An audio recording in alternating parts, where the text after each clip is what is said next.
Hey, Johnny Goodmanson here. So we are building on the strength that you need to be able to do your Chaturanga push-ups really well.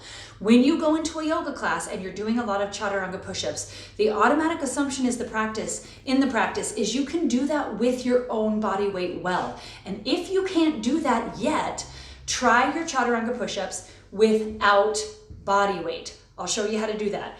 Grab a pair of 5, 8, 10, 12, 15 pound weights, depending on where you're at. If you're just beginning, it'll be more like 8 to 10. You're gonna lie supine, which is flat on your back, and you're just gonna do an upside down Chaturanga push-up. What that will look like is this.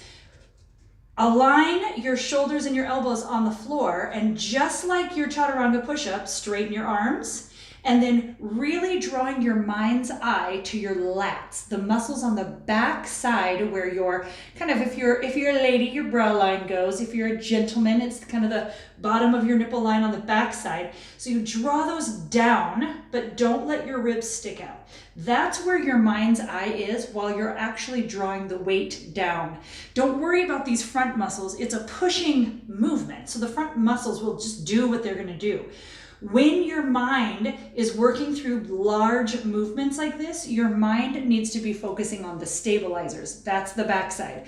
So you're drawing those shoulder blades down into your back pocket the whole movement. As you get stronger, you can begin to let your legs come straight up to the ceiling. You can start to add leg movements with it to involve more of the core. There's lots of creative things you can do to start to work a Chaturanga push-up with no body weight.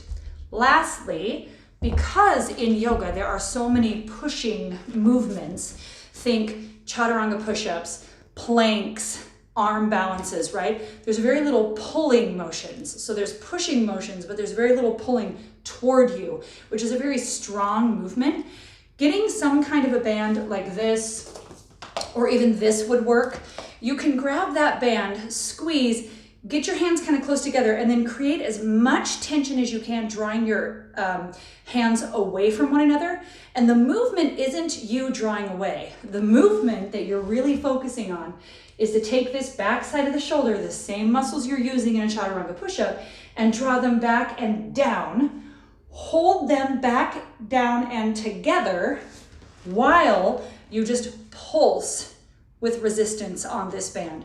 So you want to be really careful not to let your low ribs kind of pop out because you're trying to stand up straight. You want to draw those bottom ribs in together and then just draw tension out and then just pulse, keeping those shoulders back and down. It's movements like these without your body weight until using them until you're ready to do this with your body weight. So I hope that helps. I'll look forward to seeing you next time.